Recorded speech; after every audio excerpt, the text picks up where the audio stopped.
विषय इतिहास, कक्षा 10। तो आज का हमारा जो टॉपिक है वो है बंगाल में विज्ञान और तकनीकी या तकनीक शिक्षा का विकास। ये हमारा आज का टॉपिक है। तो भारत में विज्ञान अध्ययन की परंपरा प्राचीन काल से ही चली आ रही थी, और लेकिन आधुनिक विज्ञान शिक्षा का आरंभ भारत में अंग्रेज़ों के शासन की स्थापना के पश्चात हुआ, ऐसा माना जाता है। तो बंगाल में विज्ञान और तकनीकी शिक्षा का प्रसार 19वीं सदी के द्वितीयार्ध से आरंभ हुआ था, और आरंभ में तकनीकी शिक्षा और विज्ञान को उतना अधिक महत्व औपनिवेशिक सरकार के द्वारा नहीं दिया गया था। तो इसके अंतर्गत पॉइंट है कि पश्चिमी शिक्षा का विस्तार वो क्या है। तो औपनिवेशिक शासनकाल मुख्य रूप से बंगाल में आधुनिक पश्चिमी शिक्षा का विस्तार मुख्य रूप से बंगाल में ज़्यादा हुआ था। तो इसके परिणाम स्वरूप बंगाल के लोगों का पश्चिमी आधुनिक विज्ञान तथा शिक्षा के साथ में एक संपर्क स्थापित हुआ, और इस प्रकार से पश्चिमी शिक्षा के विस्तार के कारण से आधुनिक विज्ञान और कारीगरी अथवा जिसको कहेंगे हम लोग तकनीकी शिक्षा का भी विस्तार आरंभ यहाँ हो गया। तो आरंभिक प्रयास के अंतर्गत क्या है? तो आरंभिक प्रयास के अंतर्गत सर विलियम जोन्स के द्वारा स्थापित एक संस्थान था, एशियाटिक सोसाइटी। 1784 में इसकी स्थापना की गई थी। तो ये सर्वप्रथम आधुनिक विज्ञान चर्चा करने का कार्य ये जो है एशियाटिक सोसाइटी किया करती थी, और ये अपने पत्रिका के माध्यम से विभिन्न प्रकार के विज्ञान विषयों को लेकर प्रकाशन किया करती थी। और इसी प्रकार से 1821 ईस्वी में जॉन मैके ने श्रीरामपुर कॉलेज में रसायन शास्त्र संबंध में पढ़ाने का आरंभ कार्य किया था, और ये आरंभिक प्रयास के अंतर्गत आता है। उसके बाद विज्ञान प्रतिष्ठानों की स्थापना, और इसके बाद क्या हो गया कि समय समय पर बहुत सारे बहुत वैज्ञानिक प्रतिष्ठानों की स्थापना की गई थी। जैसे इसमें हम लोग उदाहरण दे सकते हैं, 1835 ईस्वी में कलकत्ता मेडिकल कॉलेज की स्थापना हुई थी, जहाँ पे विज्ञान संबंधी या कहेंगे औषधि संबंधी यहाँ पे पढ़ाई किया जाता था। तो ये कलकत्ता मेडिकल कॉलेज। इसी प्रकार से अनेक भारतीय जो शिक्षित वर्ग का जब उत्थान हुआ और भारतीय मनुष्यों ने उनके अपने प्रयास से अनेक वैज्ञानिक प्रतिष्ठानों की स्थापना की गई। जैसे IACS एक संस्थान है। तो IACS क्या है? तो Indian association for the cultivation of science 1876 में हुआ, जिसकी स्थापना। कलकत्ता विज्ञान कॉलेज 1914 में हुआ। उसके बाद बसु विज्ञान मंदिर 1917 में। तो इस प्रकार से देखेंगे कि अनेक सारे विज्ञान प्रतिष्ठानों की स्थापना हो गई, और इस प्रकार से विज्ञान का प्रसार हुआ। उसके बाद तकनीकी प्रतिष्ठानों की स्थापना, ठीक जिस ढंग से विज्ञान से संबंधित प्रतिष्ठानों की स्थापना की गई, ठीक उसी प्रकार से तकनीकी प्रतिष्ठानों की भी स्थापना हुई। जैसे हम लोग यहाँ पे, हालांकि मैंने नहीं लिखा है, जैसे रुकरी इंजीनियरिंग कॉलेज 1847 ईस्वी में, कलकत्ता इंजीनियरिंग कॉलेज 1856 ईस्वी में, Calcutta association for the advancement of scientific and industrial education 1904 में, यादवपुर इंजीनियरिंग कॉलेज 1906 में। तो इस प्रकार से अनेक प्रतिष्ठानों का, एक शिक्षण संस्थानों का जन्म हुआ, जिसके माध्यम से विज्ञान और तकनीक शिक्षा का बंगाल में विस्तार आरंभ हो गया।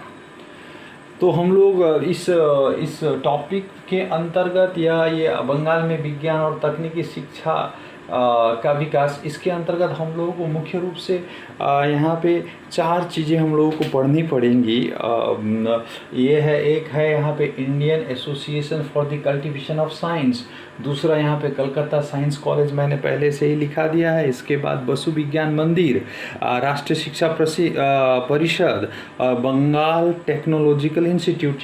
लेकिन आज की क्लास में हम लोग ये 2 ही कवर करने का प्रयास करेंगे। तो सबसे पहले है Indian association for the cultivation of science.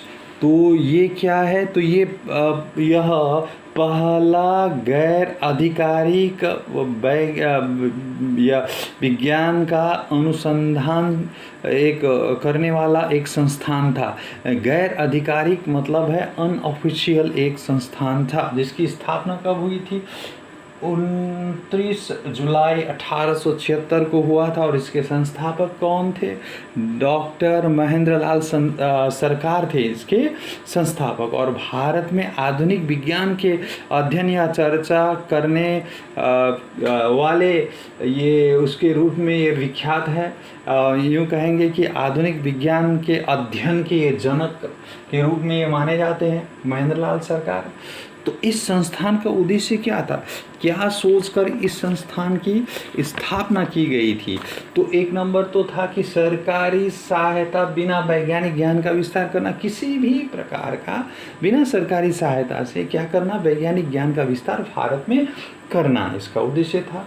दूसरा नंबर में वैज्ञानिक आंदोलन को फैलाना और तथा लोकप्रिय बनाना। वैज्ञानिक आंदोलन कहने का मतलब है भारतीय युवाओं में विज्ञान के प्रति जो है एक उनमें रुचि पैदा करने का प्रयास करना, और ये वैज्ञानिक खोजों को, अन्वेषण को और शोध के कार्य को लोकप्रिय करना, बढ़ाना, इसका उद्देश्य था। तीसरा, युवा छात्रों को बुनियादी विज्ञान अध्ययन के साथ साथ शोध करने के लिए भी प्रोत्साहित करना।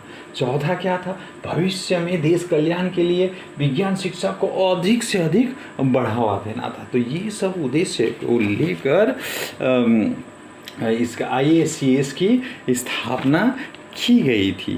तो ये जैसा कि अभी मैंने बताया, मौलिक विज्ञान के शोध में बढ़ावा देने का इसका काम करता था। तो इसमें एक चीज़ यहाँ पे, हालांकि यहाँ मैंने नहीं लिखा है, पर IACS एक इंडियन जर्नल ऑफ फिजिक्स के नाम से विज्ञान विषयक जर्नल प्रकाशित करती थी। और इसी के माध्यम से IACS के शिक्षार्थियों के लिए, छात्र छात्राओं के लिए के द्वारा किए गए विभिन्न जो कार्य हैं उसको प्रकाशित किया जाता था। तो ये यहाँ पे उल्लेखित नहीं है। तो इससे संबंधित लोग कौन कौन से इससे संबंधित लोग थे? जैसे महान जगदीश चंद्र बसु, आशुतोष मुखर्जी, चुन्नीलाल बोस, चंद्रशेखर वेंकट रमन, मेघनाथ शाह, KS कृष्णन जैसे महान लोग इस संस्थान से जुड़े हुए थे। उसके बाद IACS के प्रथम भारतीय सभापति कौन थे या अध्यक्ष उस समय कौन थे? तो प्रथम भारतीय सभापति राजा प्यारेमोहन मुखर्जी थे। तो इसमें एक चीज़ है कि ये संस्थान किसके लिए प्रसिद्ध है? रमन प्रभाव के लिए संस्थान काफ़ी प्रसिद्ध है। ये क्या है? 1907 साल में चंद्रशेखर वेंकट रमन के नेतृत्व में IACS में बहुत सारे खोज या अन्वेषण का कार्य या प्रयोग करने का कार्य आरंभ हो गया। और उस समय महेंद्र लाल सरकार यहाँ के सचिव हुआ करते थे। उन्होंने हर तरह से CV रमन का साथ दिया। तो 1925 में रमन ने रमन प्रभाव को प्रकाशित किया, जिसके लिए 1930 ईस्वी में उन्हें नोबेल का पुरस्कार मिला था। तो इस प्रकार से देखेंगे IACS ने प्रयास किया भारतीय युवाओं में विज्ञान संबंधी चेतना या उसके प्रति जानने के लिए एक प्रकार से कहेंगे प्रोत्साहित किया। और दूसरा यहाँ पे है कलकत्ता साइंस कॉलेज। तो कलकत्ता साइंस कॉलेज जिसकी स्थापना 1914 ईस्वी में हुआ और इसके संस्थापक आशुतोष मुखर्जी थे। और आशुतोष मुखर्जी को रास बिहारी बोस तथा तारकनाथ पालित ने जो है, दोनों ने संयुक्त रूप से मिलकर 37.5 लाख रुपए इनको दान दिया था। तो इस प्रकार से संस्थापक में इनका भी नाम जुड़ जाता है। तो इसको विभिन्न नामों से पुकारा जाता है। कभी कभी परीक्षा में वो पूछा जाता है राजा बाजार साइंस कॉलेज, रास बिहारी शिक्षा प्रांगण, university college of science and technology ये है। तो इसका उद्देश्य क्या है? तो ठीक इसी प्रकार से इसका उद्देश्य विज्ञान विषय के उच्च स्तरीय अध्ययन और शोध के कार्यों को क्या करना, प्रोत्साहन देना या प्रोत्साहित करना इसका उद्देश्य था। इसके प्रख्यात जो शिक्षक गण कौन कौन से थे? तो सीवी रमन है, उसके बाद शिशिर कुमार मित्र, दोनों फिजिक्स के प्रख्यात शिक्षक थे यहाँ पे। आचार्य प्रफुल्ल चंद्र रॉय जो केमिस्ट्री के शिक्षक यहाँ पे थे। और इसमें प्रसिद्ध छात्र कौन कौन से छात्र थे जो काफ़ी प्रसिद्ध और लोकप्रिय हुए, आगे चलकर बड़े बड़े वैज्ञानिक हुए?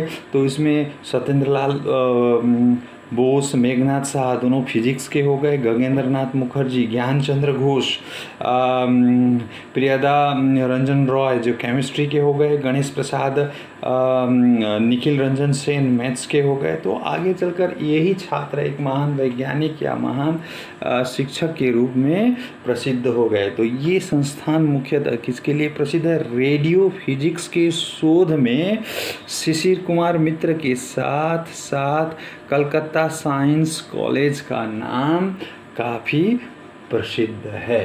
तो ये था आज का हमारा टॉपिक।